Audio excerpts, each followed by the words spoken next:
Most people with back pain do exactly what they feel is right. They're in pain, so they rest. They move less. They avoid bending, lifting, sharp movements. And in the short term, it usually feels better and it does help. But in the long term, that can lead into a vicious cycle that adds to the problem. And this can go on for months or even years. And it's what I call the back pain loop. And in today's video, I'm going to explain the loop and how you can break it down to stop your pain coming back and lasting for years. My name's Aaron. I'm a sports therapist that deals with back pain every day in my clinics in Lincolnshire. I've dealt with back pain myself. I've got family members that deal with back pain.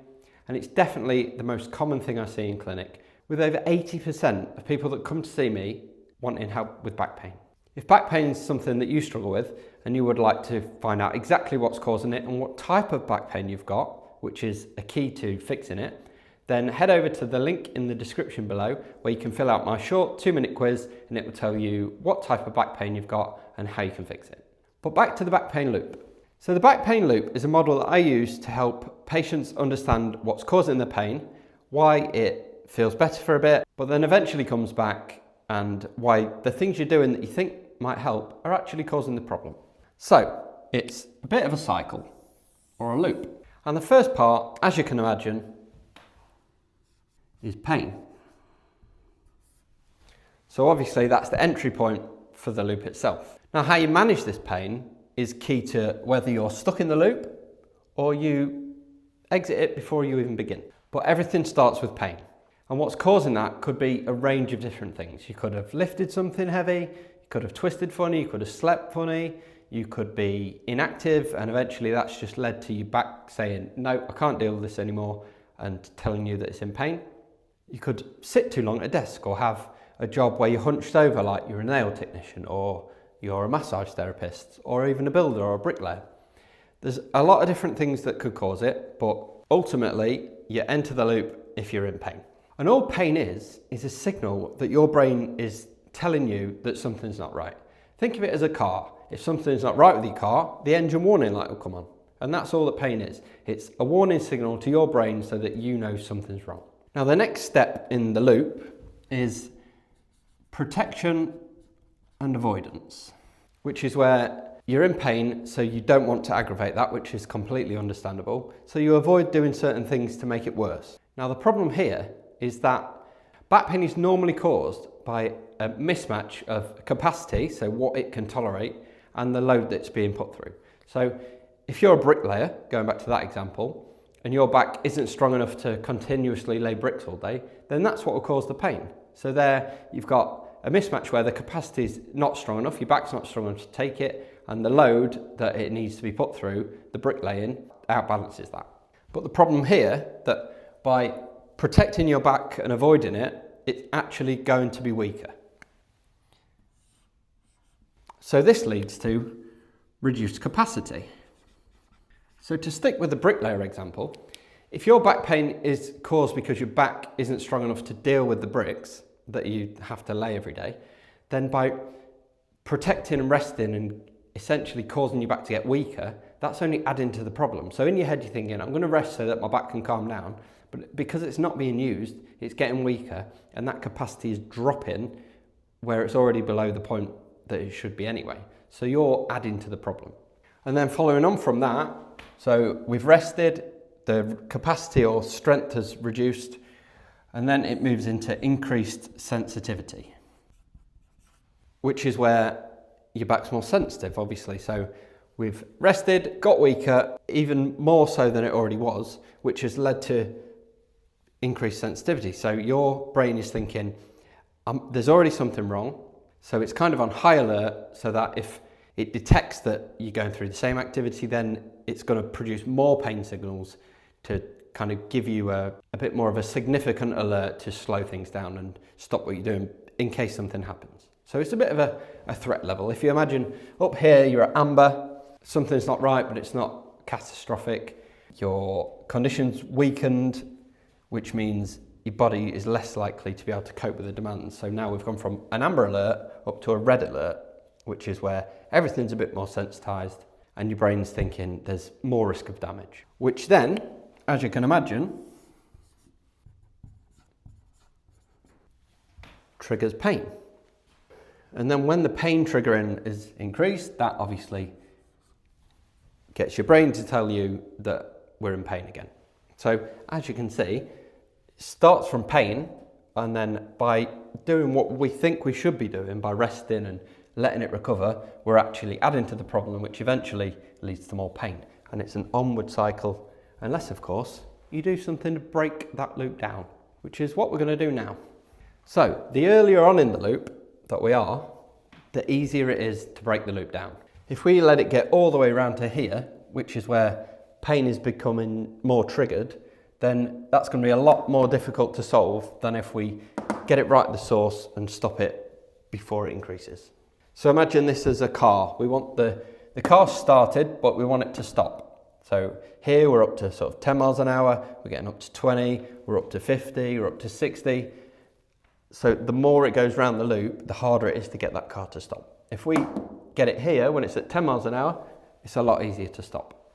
So how do we do it? To get it right at the very start, when the first pain begins, we can simply manage the pain. So there will be an aspect, depending on how it came along, of rest. And that is just letting everything settle down. So if it's happened suddenly, you've lifted something up and something's caused some acute pain, then some aspect of rest will be beneficial. But it's important that we don't let that go to this stage, the protection and avoidance stage, which, as I've already explained, leads to further weakening and causes the problem to get worse. So this is a part which we call optimal loading. So it's basically as much movement as you can that doesn't flare the problem up even more. So if that is just going for a walk with the dog, just to loosen things off, get blood flow going, get everything moving, then that might just have to be the case for the first week. So you still have reduced the load a little bit so that you're not going for runs, you're not doing heavy deadlifts, you're reducing everything a little bit just at a very acute stage to let everything calm down so that we can reduce the pain and then stop it leading on to those next steps. So other things we can do is manage it through medication, manage it through hot and cold. We can do light mobility work, stretches, gentle exercises, just to get everything moving so that we're not completely resting, but the tissues are allowed to do their natural healing process and calm the pain down. But if you can't do that, and we're on to the next phase, which, as we said, was the rest phase, we want to break that down before the rest turns into deconditioning and your back's getting weaker, because that is probably the most important stage of the loop, because that causes everything else. The things we can do at this point, we've kind of already touched on, is move. So in a lot of cases, especially the ones that have been building up over time, it's not sort of an acute injury, complete rest is one of the worst things you can do, because that leads to reduced capacity, which is not what we want. So as I touched on a little bit in the managing pain section, this might just be like going for a dog walk or just getting up every 20 minutes rather than sitting at the desk. Just doing a bit of movement so that your body isn't completely resting and deconditioning and reducing that capacity. So the next stage of the loop. So we've tried to manage pain as much as we can. We're moving a little bit. Obviously, if it's not as much, there will be an aspect of reduced capacity in there because you're not doing what you would have been doing before you got, the pain flared up. So we might be in this part, and to address the reduced capacity, sounds a bit obvious, but we need to increase the capacity. And we can do that, terrible handwriting, sorry, through a physiotherapy kind of approach.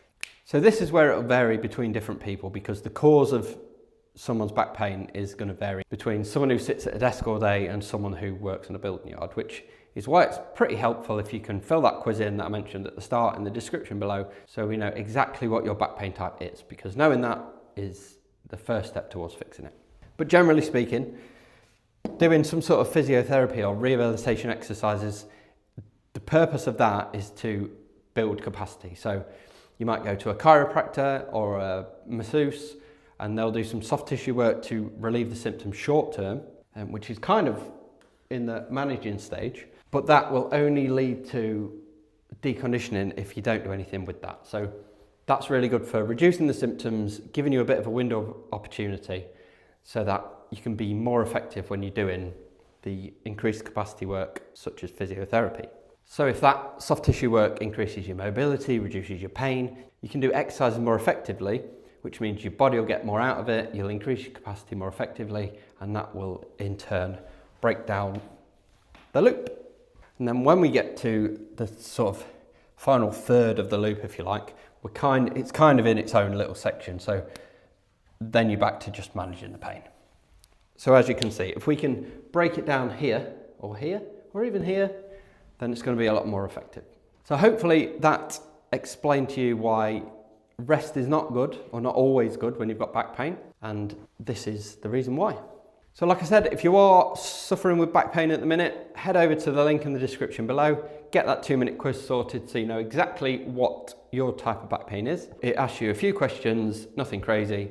Should only take 2 minutes. You can do it on your phone and you'll get instant results, which will give you a few tips, next steps, and a bit more support to hopefully help you reduce that back pain. And if you want to learn more about back pain, then YouTube recommends you watch this video here. Thank you.